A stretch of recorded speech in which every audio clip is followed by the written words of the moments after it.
an independent decel for weave poles. I need independent decel for backside collection to take off. You know, there's lots of places where I need my dog to, regardless of my motion, he needs to stop or, you know, collect up. And so I want to give him that skill so he's able to do that. And I want to teach him that away from the things that matter. Otherwise I can get confused, right? So how I've been doing it with him is I put him in a sit and I have a Kato board or a slow table or something like that. And I put him in a sit here, and then he knows to hop it up on the thing, right? That's just a trained behavior. And I can just say, stand out here, and I can say, hop it up. He hops it up, and I can give him a cookie, or I can release him to a toy throw, or anything, or I can have a toy on the ground, and then once he stops, I can release him to the toy. Okay? Then, once he understands that, I can just walk forward and ask him to hop it up, but I keep moving. Yeah? And he has to like pull up and stop before I release him. The first time, of course, they just go, yeah? And so that's not like hop it up doesn't mean bounce off the thing like a trampoline. It means hop up and stop, but they just get so drawn into chasing our motion, right? So then once he's comfortable with that, I can move a bit faster and let him hop it up. And so this is going to teach him how to pull up for his weave pole entry when I'm running flat out, right? Or how to stop at the end of the seesaw while I'm running flat out. Or like for his takeoff on a backside, even though I'm still moving, right? He's going to get used to seeing my body language and have to do something completely different. But this is a really simple task, right? And then once he gets like okay there, I can start him further back and I can start running and do all those things, right? When I started my young dog, he just, the first time he just immediately, I had a big low square table and he immediately just flanked it and tried to head me off like I was sheep, right? And so he just had to learn to drive straight and pull up. And so he made all those mistakes on this before we even saw a jump. Yep. And then I can also put him in a sit, lead out, and tell him to hop it up. Yep. And so I start to teach how to decel independent of me helping.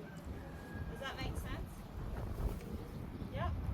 So you're not worried about the position that they're getting on there, the stand? No, I don't. Whatever you teach as the hop it up is fine. So I just teach get on there and sit. Like, and that's just, I don't have to say sit, just hops it up and sits. But but at first, you know, if yours is just hop it up and means just be 4 feet on there, that's fine too. There's like no other criteria other than you don't leave the thing until I give you a new cue. Does that make sense? And that cue is your obstacle cue. The next cue is the cue what you want them to do, like the obstacle. Yes, or the toy. Yeah, or, get it all. Yes, yeah. But not a release cue.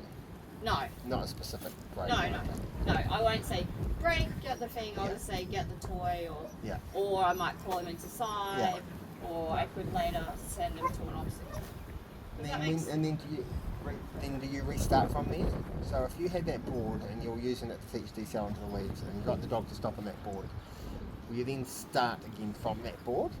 Or that's not a thing? No, because I'm not going to put it at the front of the weave pole. So all it's doing is teaching him how to stop. Right, okay. So independent nothing of to do with the course? No. Okay. No, I'm not going to out on a course, but I'm not going to teach him a skill that requires that on an obstacle. Yeah. Unless he can do it on that really raw thing. Good way to regain control. Good way to gain control. Yes, and in a young dog, like all they do is like chase mode, right? And they need to learn how to, like, when I'm doing,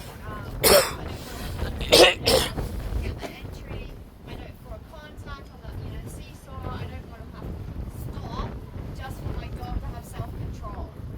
Yeah? So I'm going to teach him some self-control on this thing, way before he even sees any of those other things. Or if I need to fix it,